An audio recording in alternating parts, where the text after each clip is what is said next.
2019, déjà des années que la guerre des smartphones a été lancée et les batailles s'enchaînent sans que jamais un vainqueur ou un perdant ne soit désigné. Mais la guerre a changé. La bataille des fleurons n'est plus aujourd'hui. L'enfer véritable est sur l'entrée et le milieu de gamme. Et pour arriver à gagner ces batailles, on ne peut compter que sur des armes bien huilées et des équipes solides. Et c'est justement ce que représente le P-Smart 2019. Salut à tous, c'est Maxime de Frandroid et aujourd'hui on va vous parler du dernier né de Huawei. Vous êtes prêts? C'est parti!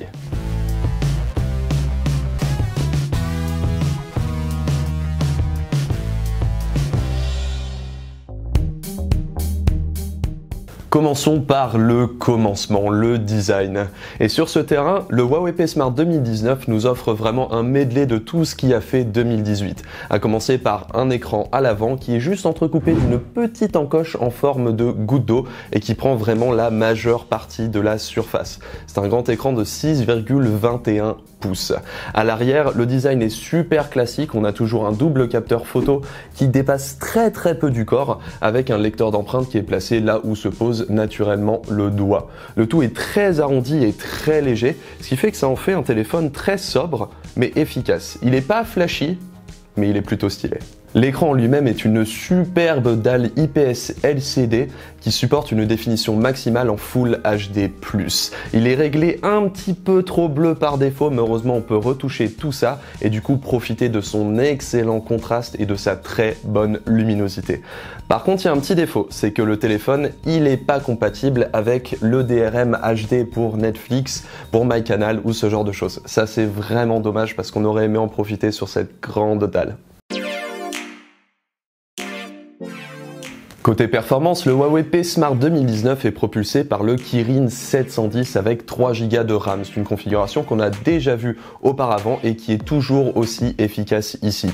L'expérience est hyper fluide et MUI offre énormément de réglages et le téléphone ne nous abandonne jamais, qu'importe la tâche.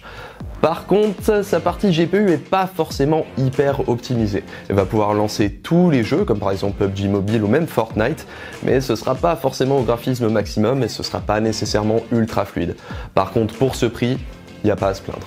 Sur la photo, son double capteur photo arrière s'en sort super bien, on a de quoi faire de très belles photos, notamment avec l'intelligence artificielle qui est pas trop poussée et qui aide bien à tirer le meilleur des clichés.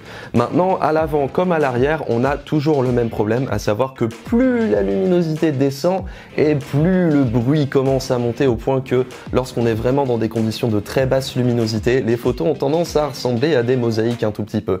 Maintenant, ça reste assez net, ça reste assez intelligible et honnêtement, pour un téléphone à ce prix, c'est quand même très bien. Sur l'autonomie, le Huawei P-Smart 2019 profite d'une batterie de 3400 mAh.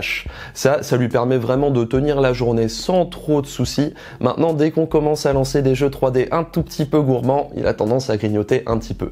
Fort heureusement, la recharge rapide 10 watts vous permet de reprendre un petit peu de jus avant de partir en soirée. Comprenez bien, c'est pas un marathonien, mais c'est pas non plus un défaut du téléphone, il est juste assez classique sur ce point. Je pense que vous l'avez compris, le Huawei P-Smart 2019 est tout simplement une valeur sûre pour bien démarrer l'année. C'est une arme bien huilée, qui ne brille pas sur tous les aspects, mais fait tout très bien. Maintenant, c'est le premier pion pour démarrer 2019 quelque part. À 250 €, on aurait du mal à ne pas le recommander, mais la partie ne fait que commencer. Merci à tous d'avoir suivi cette vidéo. N'oubliez pas de vous abonner à la chaîne pour ne rater aucune de nos prochaines. Et quant à moi, je vous fais des bisous et je vous dis à bientôt sur Frandroid.